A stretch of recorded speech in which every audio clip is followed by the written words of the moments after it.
మన ప్రభు అయిన యేసుక్రీస్తు నామములో చేరి వచ్చిన నా ప్రియ సంగమా, జీసస్ కాలింగ్ మినిస్టర్ మహిమగల సంఘం తరఫున మీ అందరికీ నా హృదయపూర్వకమైన ధన్యవాదాలు తెలియపరుస్తున్నాను. వందనాలు. బాగున్నారా? చాలా మంచిది. మరి ఈ సంతోషం, ఆనందము కష్టాలు వచ్చినా, బాధలు వచ్చినా, ఇరుక వచ్చినా అలాగే ఉండాలని దేవుడు కోరుతూ ఉన్నాడు. ఏంది సార్ మీరు అలా చెప్తున్నారు? కష్టాల్లో సంతోషం ఉంటుందా? బాధల్లో సంతోషం ఉంటుందా అంటే దేవుడు ఏం చెప్తున్నాడంటే ఈ లోకం శాశ్వతమైంది కాదు కాబట్టి మీరు అలాగే ఉండాలి. ఎప్పుడు నా బిడ్డలు ఎప్పుడు నవ్వుతూ ఉండాలి, ఆనందంగా ఉండాలి అనేది దేవుడు కోరుతూ ఉన్నాడు. ఎందుకంటే మనకు మరొక లోకం ఉంది కాబట్టి ఆ లోకానికి మనల్ని దేవుడు తీసుకుని వెళ్ళి ఆనందం అక్కడుందని దేవుడు ఆలోచిస్తూ ఉన్నాడు. అందుకే మీరు ఇక్కడ ఉన్నప్పుడే మీరు అన్ని కూడా అనుభవించాలి. కష్టాలు కావచ్చు, బాధలు కావచ్చు, ఇరుకులు కావచ్చు, ఇబ్బందులు కావచ్చు, ఎన్నెన్నో శ్రమలు అనుభవిస్తే గానీ పరలోకం మనకు ఇవ్వడని దేవుని వాక్యం సెలవిస్తుంది సహోదరి. ఎందుకంటే తాత్కాలం కాబట్టి కొద్ది రోజులు మాత్రం యాత్ర ముగించుకొని మన పరలోకాన్ని చేరాలంటివన్నీ కూడా నీవు అనుభవించే అనుభవం కలిగిన వ్యక్తులుగా మీరు ఉండాలని దేవుడు కోరుతూ ఉన్నాడు. మరి మీరు అలా ఉండాలనుకుంటే, అలా ఉండాలంటే ఎగ్జాంపుల్ ఎవరినైనా ఒకరిని చూపించండి సార్.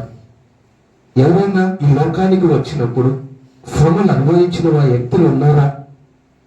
మరి వాళ్ళ గురించి ఏమైనా, వాళ్ళ జీవిత చరిత్ర ఏమైనా చెప్పగలరా నాకు అని అడిగే ఆసక్తి మీలో ఉందా?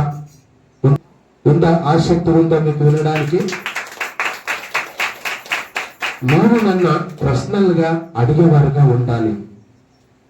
మరి మేము అలా ఉండాలంటే మనం ఎవరైనా ఒకరు అలాంటి జీవితం కలిగి ఉన్న వ్యక్తులు ఎవరైనా ఉంటే మాకు పరిచయం చేయండి సార్ అని మీరు అడిగితే నేను ఒక వ్యక్తిని మీకు పరిచయం చేయాలని ఈరోజు అనుకుంటూ ఉన్నాను.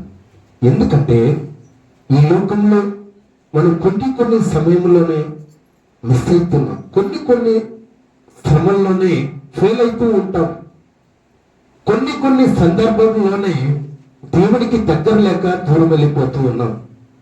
కానీ దేవుడు ఏం చెప్తూ ఉన్నాడంటే ఎన్ని శ్రమలు వచ్చినా, ఎన్ని ఇరుకులు వచ్చినా, ఎన్ని ఇబ్బందులు వచ్చినా ఎదుర్కొన్న ఒక వ్యక్తి గురించి మీకు నేను తెలియపరుస్తూ ఉన్నాను. మరి మీ అనుభవములు మీరు ఆలోచించండి. మరి దేవుడు చెప్తూ ఉన్నాడు, మరి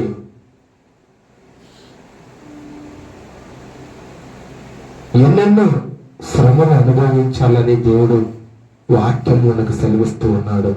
మన కన్న తండ్రి కుమారుని ద్వారా మనకు తెలియపరిచిన మాటలను మనము పరిచయం చేయాలంటూ అనుకుంటున్నాను. మరి ఈరోజు అంశం ఒక వ్యక్తిని మీకు పరిచయం చేయబోతున్నాను. మరి ఆయన వ్యక్తి గురించి మీరు వినాలని ఆసక్తి ఉందా మీలో? ఈరోజు అంశం యోబు జీవిత చరిత్ర. ఏమండి అంశము? యోబు జీవిత చరిత్ర గురించి మనము విందాం. ఆయన ఎలాంటి వాడంటే సహనము కలిగిన వాడు. యోబు ఎలాంటి వాడంటే ఓపిక కలిగిన వ్యక్తి. ఆయన జీవిత చరిత్ర మీరందరూ వినాలి. ఆయన గురించి నేను పరిచయం చేయబోతూ ఉన్నాను. చూడండి, దేవుడు ఏర్పాటు చేయబడిన దేవుని వాక్యాన్ని చదవగా మనం విందాం. యోబు గ్రంథము 1వ అధ్యాయం 1వ వచనంలో ఒక మాట మనకు కనిపిస్తుంది. చూడండి, చదవండి.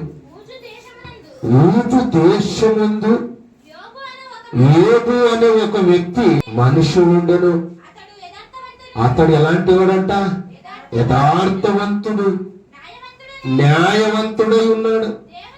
దేవుని యందు భయభక్తులు కలిగి చెడుతనమును ఏం చేశాడంట? విసర్జించాడు. యోబు అనే ఒక మనుషుడు ఉండెను. అతడు ఎలాంటి వాడంట? యథార్థవంతుడు, న్యాయవంతుడై ఉన్నాడు. దేవుని ఏంటంట? భయభక్తులు కలిగిన వ్యక్తి అయి ఉన్నాడు. చెడుతనం అంటే ఏం చేశాడంట? విసర్జించాడు ఆయన. అసలు చెప్పండి, విసర్జించాడంట. చెడుతనం ఏది ఉందో ఆయన జీవితంలో అది తోసివేసాడంట, తిరస్కరించాడంట, దూరపరుచుకున్నాడంట. ఆయన ఎలాంటి వాడు? యథార్థవంతుడు.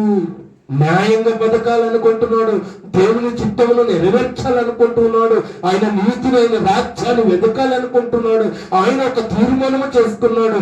యోబు లాంటి లక్షణాలు ఎలాంటివంటే యథార్థవంతుడు, న్యాయవంతుడు, ఆయన అలాంటి వ్యక్తిగా ఉన్నాడు. అలాంటి వ్యక్తి అంటే చెడుతలను విసర్జించండి. ఎన్నో అవకాశాలు వచ్చాయి ఆయనకు, పాపం చేయడానికి అవకాశం వచ్చాయి ఎన్నో సార్లు ఆయనకు. మరి అలాంటి అవకాశం వచ్చి ఉంటాయా లేదండి? వచ్చి ఉంటాయా లేదా? మానవునికి వచ్చి ఉన్నాయా లేదా? ఎన్నో అవకాశాలు వచ్చాయంట. అందుకే అవకాశం వచ్చినవన్నీ ఏం చేసినట్టు ఆయన విసర్జించాడు. మీకు అవకాశం వచ్చింది అనుకోండి, మీకు వదులుకుంటారా? వదులుకుంటారా? చెప్పండి, వదులుకుంటారా? ఆయన వదులుకోలేరు మీరైతే. కానీ ఆయన ఎలాగ ఉండాలనుకుంటున్నారంటే దేవునికి యథార్థవంతునిగా ఉండాలని తీర్మానం చేసుకున్నాడు. దేవుని న్యాయబద్ధంగా బ్రతకాలనుకుంటున్నాడు. ఆ సత్యాన్ని తెలుసుకున్న వ్యక్తి యోబు గారు. ఎలాంటి వాడంటే ఈ లోకాన్ని ఏదో ఒక రోజు వదిలిపెట్టి వెళ్ళిపోయేవాని నేను వెళ్ళిపోయేవాడిని ఈ లోకాన్ని విడిచిపెట్టి. అందుకే నాకు ఈ లోకం శాశ్వతమైనది కాదు. కాబట్టి దేవునికి నేను యథార్థవంతుని, న్యాయంగా దేవునికి బ్రతుకుతామనే ఆలోచన కలిగిన వ్యక్తి యోబు గారు. ఇది మొట్టమొదటి మాట. ఎలాంటి వాడంటామా? యథార్థవంతుడు, న్యాయవంతుడు, దేవుని యొక్క భయభక్తులు కలిగిన వ్యక్తి గురించి ఏమంటే చెడుతనంతా విసర్జించిన వ్యక్తి. ఈయన మొట్టమొదటి మాట, ఒక మాట మనం మాట్లాడుకున్నాం. రెండో మాటలు కూడా మనం వెళ్దాం. యాకోబు 5వ అధ్యాయం 11వ వచనం, సహించిన వానిని ధన్యులు అనుకొనుచున్నాము కదా, మీరు యోబు యొక్క సహనమును గూర్చి వింటిని, కనికరమును గలవాడని మీరు తెలుసుకొని ఉన్నారు. తెలుసుకున్నారు కదా, ఆయన జీవిత చరిత్ర గురించి వింటున్నారు కదా. అక్కడ ఏమని చెప్పుకున్నాడు? యథార్థవంతుడు, న్యాయవంతుడు, భయభక్తులు కలిగిన వ్యక్తి. మొదటి మాటలో కనుక్కున్నాం. రెండో మాటలో ఏం కనుక్కున్నామమ్మా? సహవాసం, ఎంతో చాలి. ఏమంట? ఎంతో చాలి, ఎంతో కనికరం గలవాడని మీరు తెలుసుకుంటున్నారు. చాలి కలిగిన మనసు, ప్రేమ కలిగిన వ్యక్తి, ప్రేమ శాశ్వతమైన సత్యం తెలుసుకున్న వ్యక్తి. ఆయన విసర్జించాడంట, చెడుతనం విసర్జించాడంట, ప్రేమతో ఉన్నాడంట. దేవుని ప్రేమ ఆయన హృదయంలో ఉంచుకున్నాడు. యేసుక్రీస్తు ప్రభు దేవుని ఆలయమైన గుర్తెరిగాడు ఆయన. అందుకే ఆయన యథార్థవంతుడయ్యాడు. అందుకే న్యాయబద్ధంగా బ్రతుకుతూ ఉన్నాడు. చెడుతనమును తెలుస్తూ ఉంది ఆయనకి, విసర్జిస్తూ ఉన్నాడు. ఆయన ప్రేమగా జీవిస్తూ ఉన్నాడు. ఆయన ఓపిక కలిగి ఉన్నాడు, సహనము కలిగి ఉన్నాడు. ఎందుకంటే ఏదో ఒక రోజు నేను వెళ్ళిపోతాను, నాకు పరలోకమే కావాలి అనే ఒక ఉద్దేశంతోనే ఆయన యథార్థంగా జీవిస్తూ ఉన్నాడు. యోబు గురించి చరిత్ర మీరు విన్నారు కదా. ఇది రెండో మాటగా మీరు సహనము గురించి మీరు విన్నారు, ప్రేమ గురించి విన్నారు. మరి మూడో మాట యోబు గ్రంథం 1వ అధ్యాయం 5వ వచనం, మీలో ఎవరికైనాను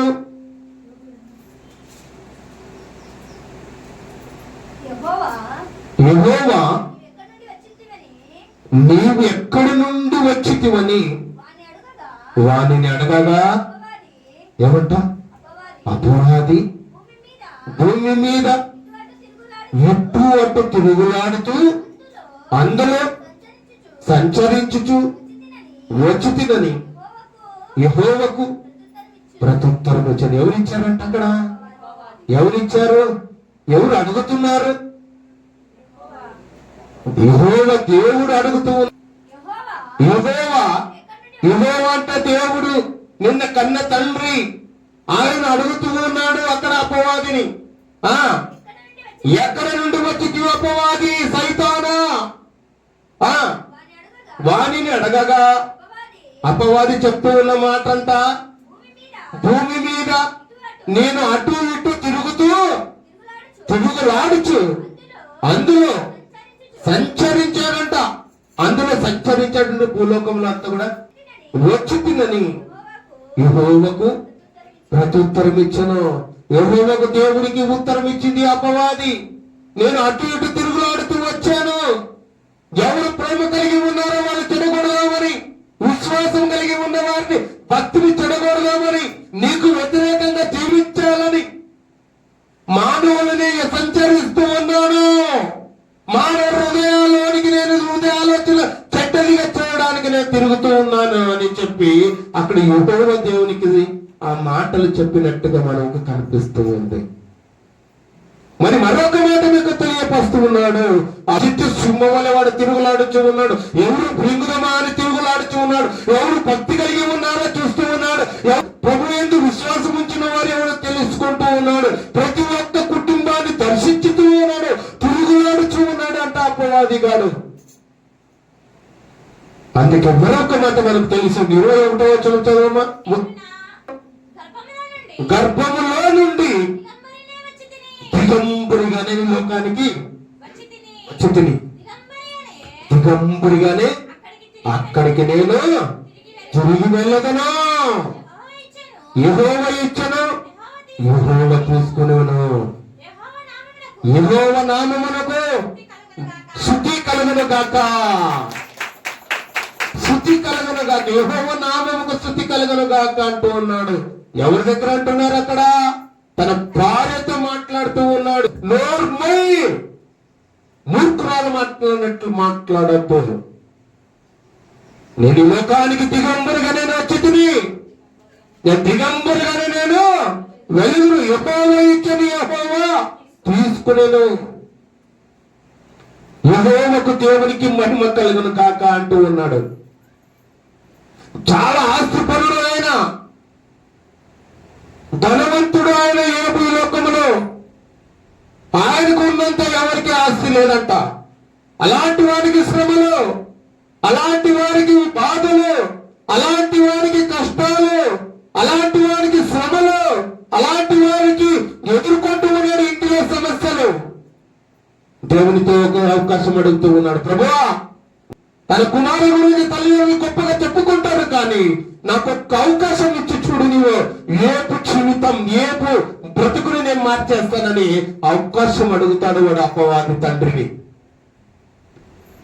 ఏపుని చూసిదివా, నా భక్తి పనిని చూసిదివా భూమి పైన? లేదు ప్రభువా, నేను చూడలేను ప్రభువా,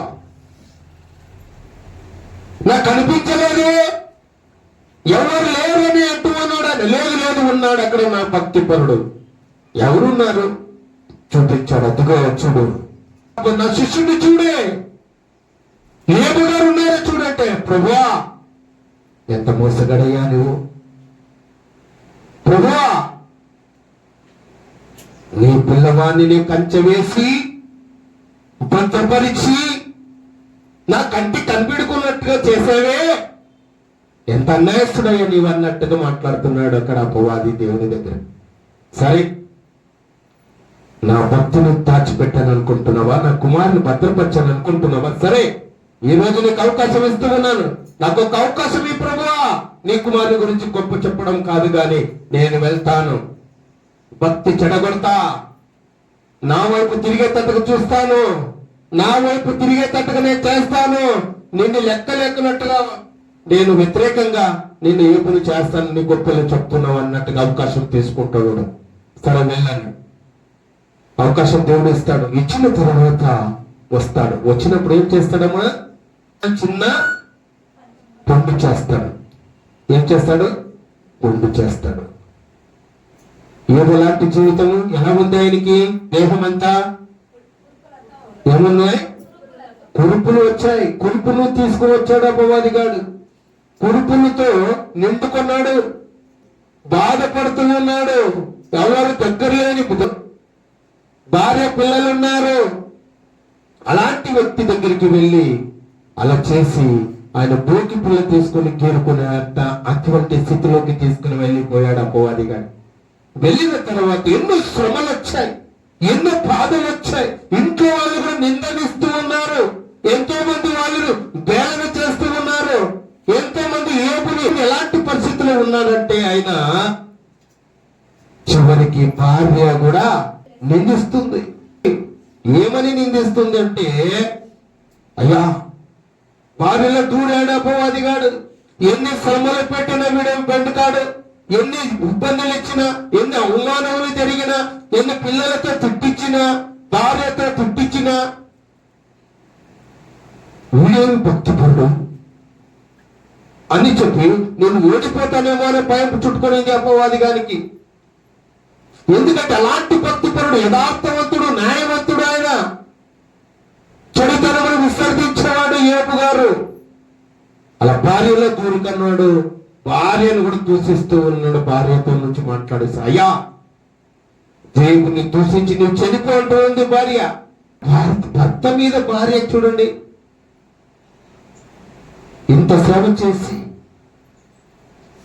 భర్తను ఎవరైనా చనిపోమంటారండి? ఎవరు దూరారు ఆమెలో? అపవాది. నీవు దేవుని దూషించి నువ్వు చనిపో అంటూ ఉన్నాడు అంటుంది. అప్పుడే చెప్తున్నాడు ఈ సందర్భం ఏమని, మూర్ఖురాలు మాట్లాడినట్లు మాట్లాడు. నోర్మల్, నేను ఈ లోకానికి వచ్చినప్పుడు దిగంబరిగా నేను వచ్చి తిని, నేను దిగంబరిగానే వెలుగును దేవుడు ఇచ్చను, దేవుడు తీసుకున్నాడు, దేవునికి మహిమ కలుగును గాక అంటున్నాడు ఆయన. ఎంత గొప్ప విశ్వాసం, ఎంత గొప్ప భక్తి. ఎన్ని నిందలు వచ్చినా కూడా పిల్లలు తిడుతూ ఉన్నారు, భార్య దూషిస్తూ ఉంది, అందరూ వదిలిపెట్టి వెళ్ళిపోయారు. ఆయన భక్తి వదిలేడా? యథార్థత వదిలేడా? ఆ సమాధానం వదిలేడా? లేదండి. ఎన్న మాటలు మనం చూసుకున్నాం. ఈ మాటలో 3 మాటల్లో మనం చూసుకున్నాం. 4వ మాట కూడా మీకు తెలియపరచమని. యోబు గ్రంథము 2వ అధ్యాయము 10వ వచనం. అందుకతడు మూర్ఖురాలు మాట్లాడినట్టు నువ్వు మాట్లాడుచున్నావు, మనం దేవుని వలన మేలు అనుభవించడము, కీడును మనము అనుభవించదు తగినా అనెను. ఈ సంగతులు ఏ విషయమందును నోటి మాటతోను నైనను పాపము చేయలేదు.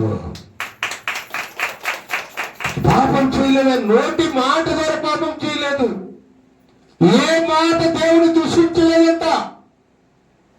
ఎన్ని శ్రమలు వచ్చినా, ఇబ్బందులు వచ్చినా, ఇరుకులు వచ్చినా, ఎంతమంది నిందించినా, ఇంటిలో ఉన్న వారితోనే నిందించి అవమానపరిచితే కూడా ఆయన నోటి మాట ద్వారా దేవుని ఒక్క మాట దూషించలేదంట. దేవుని ఎలాంటి భక్తి చూడండి ఆయనకు. మేలు మాత్రమే అనుభవించడమా, కీడు అనుభవించడం వద్దా అంటున్నాడు భార్యతో. మనం ఎప్పుడు లోకంలో మేలనే పొందాలా, కీడు అనుభవించదొద్దా? ఎంత సమాధానం అండి ఈ మాట. ఎటువంటి మాట చూడండి. యోబు తన భార్యతో మాట్లాడిన మాట, యోబు ఏ విషయంలోనూ తన నోటి మాట ద్వారానే పాపము చేయలేదనే మాట విన్నాం. యోబు గ్రంథం 16వ అధ్యాయం 19వ వచనం చదువమ్మా. ఇప్పుడు నాకు సాక్షి అయిన వాడు పరలోకములో ఉన్నాడు, నా పక్షముగా సాక్ష్యం పలుకువాడు పరమందున్నాడు. పరమందంటే పరలోకంలో ఉన్నాడు అనే మాట. నాకు సాక్షులై ఉన్నారు, ఈ భూమికంతముల వరకు సాక్షులై ఉందరు నా బిడ్డలు అంటున్నాడు దేవుడు. ఎంత సంతోషపెట్టాడండి దేవుడిని. నోటి మాట ద్వారా పలకలేదంట ఆయన. ఎటువంటి మనిషి అంటే యథార్థవంతుడు. ఈ పరమందు పరలోకములో ఉన్నాడు, నాతో సాక్ష్యం చెప్పేవారు, నా మాటలు విని జాగ్రత్తగా దాచుకొని నా కొరకు బ్రతికిన వ్యక్తులు పరలోకములో ఉంటారనే మాట దేవుడు తెలియపరుస్తూ ఉన్నాడు యోబు ద్వారా. మరి అక్కడ చూడండి మరొక మాట, యోబు గ్రంథం 27వ అధ్యాయం 5వ వచనం. మీరు చెప్పినది న్యాయమని నేను మాత్రమును ఒప్పుకొనును, మరణము వరకు నేను ఎంత మాత్రమును యథార్థను వదిలిపెట్టను, నేను యథార్థం వదిలిపెట్టను, దేవుని కొరకు నేను నిలబెడతా, దేవుని కొరకు సాక్షిగా ఉంటాను అని యోబు చెప్తూ పీలుస్తున్న నా ఊపిరి పోయినా నేను వదిలిపెట్టను, నా విశ్వాసాన్ని వదిలిపెట్టను, నా యథార్థతను వదిలిపెట్టను. భార్య పుత్రుడితో ఉంది, పిల్లలంతా వెళ్ళిపోయారు. ఎవరు వెళ్ళిపోయినా ఎవరు పోయినా నేను నా ఊపిరి ఉన్నంత వరకు, భూమి పైన ఉన్నంత వరకు నేను వదిలిపెట్టను, నా భక్తుని నేను వదిలిపెట్టను అని యోబు గారు చాలా చక్కటి మాటలు మనకు తెలియపరుస్తున్నాం. అక్కడ చూడండి, యోబు గ్రంథం 23:11-12 ఒక మాట కనిపిస్తుంది చూడమ్మా. నా పాదములు ఎవరు అడుగు చూడాలంట? దేవుడు అడుగు చాడలో విడువక నేను నడిచినవి, నేను ఇటు అటు ఆయన మార్గము అనుసరించి నేను అటు ఇటు తిరిగేవాడిని కాదు. కొద్ది రోజులు భక్తిగా ఉండి కొద్ది రోజులు భక్తిగా లేకున్నట్టు ఉండేవాడిని కాదు. నామక క్రైస్తవుని కాదు. నా ఊపిరినంత వరకు, ఈ మట్టిలో చేరేంత వరకు, ఆయన మహిమలో చేరేంత వరకు నేను యథార్థను నేను వదిలిపెట్టనంటున్నాడు. 12వ వచనం చదవమ్మా. ఆయన పెదవుల ఆజ్ఞను, దేవుని ఆజ్ఞను నేను విడిచి తిరిగేవాని కాదు. ఆయన నోటి మాటల్లో ఆయన స్వభావము కంటే అనవచ్చు, నేను నా అభిప్రాయము అనవచ్చు. నా అభిప్రాయము కాదు కానీ ఎక్కువగా నేను ఎంచుతిని. నేను దేవునికే ప్రాధాన్యత నేను ఇస్తూ ఉన్నాను. నేను అటు ఇటు తిరిగేవాడిని కాదు. దేవుణ్ణి నా ఊపిరి ఉన్నంత వరకు యథార్థత నాలో ఉంటుందనే మాట మనం తెలుసుకున్నాం. అక్కడ యోబు గ్రంథం 19:25 వచనం. అయితే నా విమోచకుడు ఏమంటా దేవుని గురించి చెప్తూ ఉన్నాడు యోబు గారు మాట్లాడుతూ, నేను సజీవుడైన నా దేవుడు, తర్వాత ఆయన భూమి మీద నిలిచిచున్న అన్నీ నేను ఎరుగుదును. యేసుక్రీస్తు ప్రభు లోకములోనికి వచ్చే ఉన్నాడని నేను ఎరుగుదును. నా దేవుడు నాకు యేసుక్రీస్తు ప్రభు కుమారుని లోకానికి పంపించాడని నేను ఎరుగుదును అంటూ ఉన్నాడు. అక్కడ నేను చూస్తూ ఉన్నాను, నాకు తెలుసు అని యోబు గారు చెప్తూ, అక్కడ యోబు గొప్ప నిరీక్షణ గలవాడై ఉన్నాడు, నిరీక్షణ కలిగి ఉన్నాడు. నా దేవుడు నాకున్నాడు. ఆయన మాట్లాడే దేవుడు, ఆయన యథార్థవంతుడు, ఆకాశం నుండి చూస్తూ ఉన్నాడు, అందరు హృదయాలు ఎరిగిన వాడు ఆయన అని చెప్పి ఆయన యథార్థతను నేను కోల్పోనని సాక్షిగా చెప్తూ ఉన్నాడు. ఆయన యోబు గ్రంథం 31 వచనం, నేను నా కన్నులతో నిబంధన చేసుకుంటే, నా కన్నులతో ఏం చేసుకున్నాడట? నిబంధన చేసుకున్నాడు, ఒక తీర్మానం చేసుకున్నాడు. కనికను నేను ఎలాగ చూచుదునో అలాగు చేసిన ఎడల పరములో ఉన్న పరలోకములో ఉన్న దేవుణ్ణి ఆజ్ఞ ఏమగను? ఉన్నత స్థలములలో ఉన్న సర్వశక్తిని కాంతిమేమగును? చెప్పండి, పరలోకములో ఉన్న కన్న తండ్రి మాట ఏమైతుంది? నేను మిస్ అయితే ఎలా? ఈ లోకాల్లోనికి మనము ఈ లోకానికి ఎలా వచ్చాము? దిగంబరికి వచ్చాము. ఈ లోకంలో ఉన్నది ఏది శాశ్వతమైంది కాదు అంటున్నాడు యోబు గారు. ఆయన మాట, ఆయన ఆజ్ఞ, ఆయన చిత్తమును నెరవేర్చడానికి ఈ లోకానికి నేను వచ్చాను, నన్ను పంపాడని చెప్పి అక్కడ గొప్ప సాక్షిగా మనకు తెలియపరుస్తున్నాడు. అక్కడ యోబు తన కన్నులతోనూ నిబంధన చేసుకున్నట్టుగా మనం చూస్తూ ఉన్నాం. నిబంధన, ఒక నిర్ణయం, ఒక తీర్మానం. నా ప్రభు కొరకే నేను బ్రతుకుతా, ప్రభు కొరకే చనిపోతాను అని చెప్పినట్టుగా తీర్మానం చేసుకున్న కన్నుల గురించి మరొక మాట. యోబు గ్రంథం 42:7 వచనం, యెహోవా ఏబుతో ఆ మాట పలికిన తర్వాత ఆయన